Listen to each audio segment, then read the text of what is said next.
how's your studying? How are you doing in school? Do you have good study habits?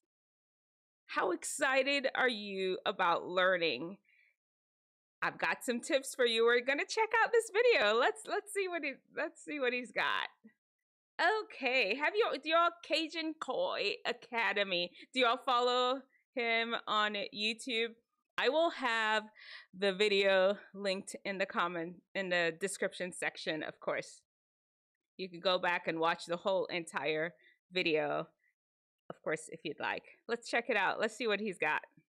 Myself, but I've never had to force myself to play video games. Video games are easy to get hooked on and they keep us wanting to come back for more. Studying, not so much. So is there a way to combine the fun? So of course he hits the ground running. He's like, okay, I could play video games all day or day. What I can't do is study all day or day. Let's see. Aspects of video games into our study routines so we don't have to rely on motivation. There's clearly something special about video games where people choose to devote thousands of hours leveling up their characters. I mean, every chance we got, at the dinner table or while we were supposedly studying, we happily sacrificed nights of quality sleep to squat up with the homies. Right? Are y'all out there squatting up with the homies online playing video games? How late do you stay up playing? I let my boys, they got to shut it down by 8:30. On the weekends, I let them go a little longer. They have to shut it down, though. It is what it is. Let's keep going. So let's explore 3 ideas that make video games so compelling. And then I'll show you how to apply these as power-ups to your life to level up your studying. The first idea is that video games have a well-defined storyline. In every Super Mario game, okay, so this one is real good. Just a well-defined storyline. Basically, there's an end, the beginning, and middle.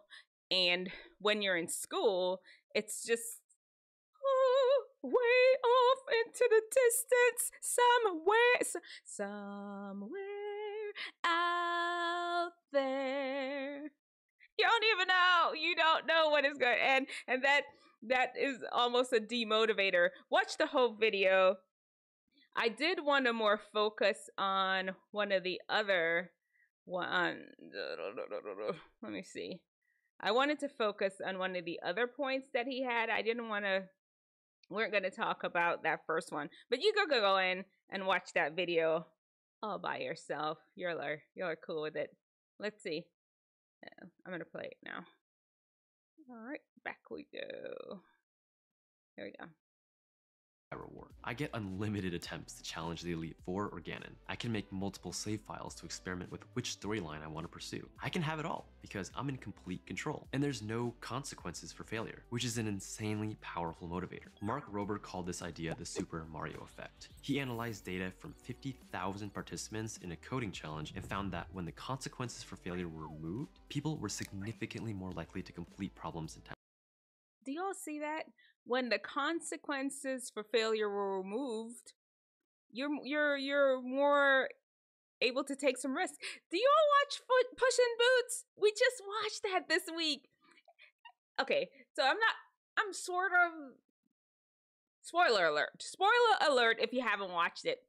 So Push in Boots, he was out there just, you know, puss in booting and doing his thing. And before you know it, he was down to his last life.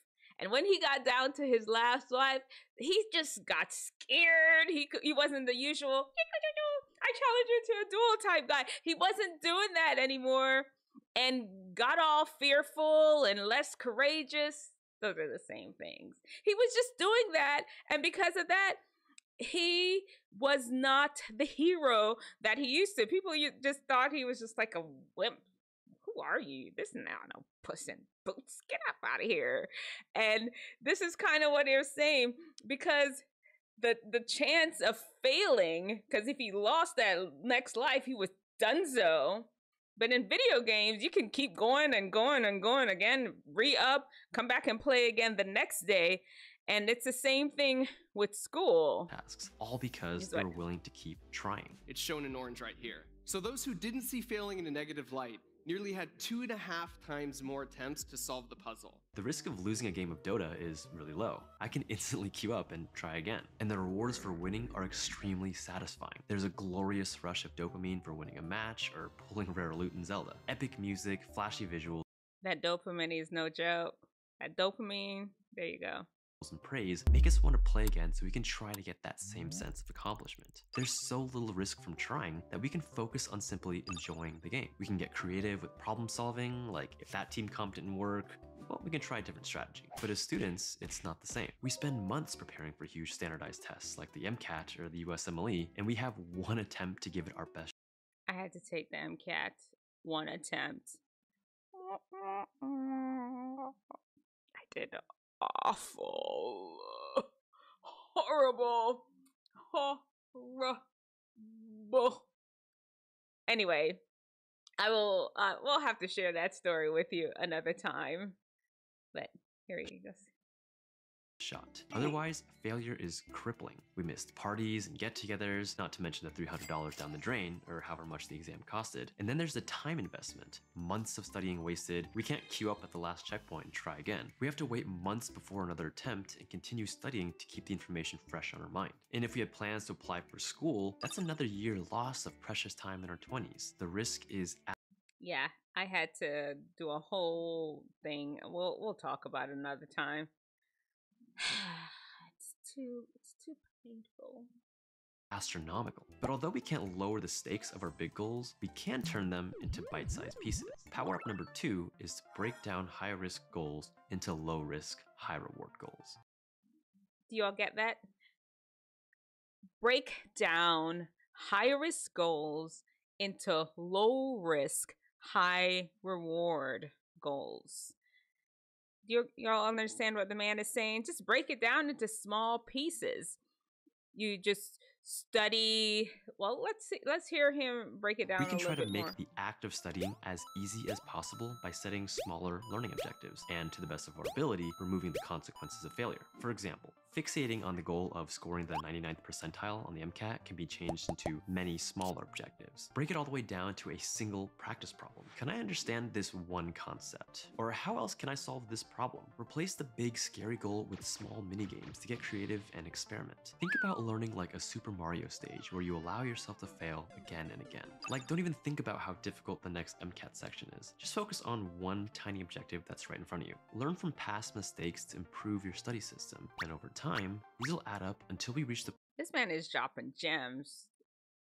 point we're equipped to reach our big goal. Stage 2, clear. Now let's move on to the final way video games can help us with studying, and that is that video games instill FOMO. This can be controversial to whether or not you see it as a good thing, but video games are really good at instilling FOMO, fear of missing out. Do y'all have games fear do of this missing especially out? well I by do implementing daily login sometimes. bonuses and streaks. They make sure you come back every single day to play their game, or else you'll miss out on those juicy rewards. And for games with leaderboards and ranking systems, there's that looming fear that you might lose your spot, so you gotta log back on and play. Multiplayer games also use the idea of FOMO because of friends lists. Yeah, FOMO be working. It does. It does.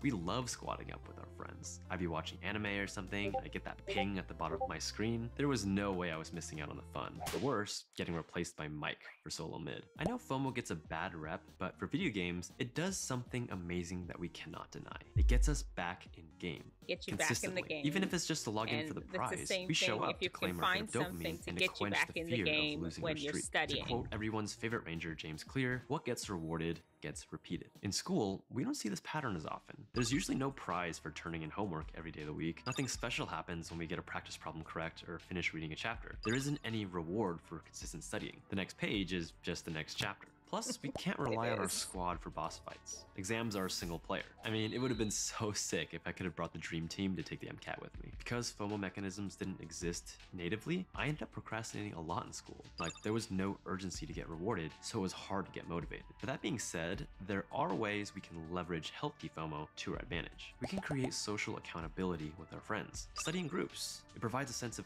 Okay. Create social accountability. It's kind of like when you're exercising, you need a workout partner or somebody to make sure you show up. Those are some great tips. I've actually learned a lot of those over the course of the years. Thank goodness I was gonna say my days of test taking are over, but they're not. Alas, they're not. Oh my goodness! I just realized I wasn't even playing. Did you all see the YouTube video? I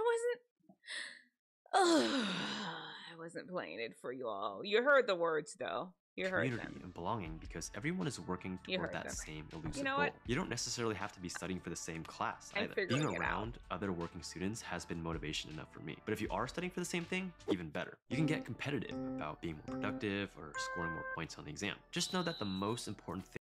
Okay.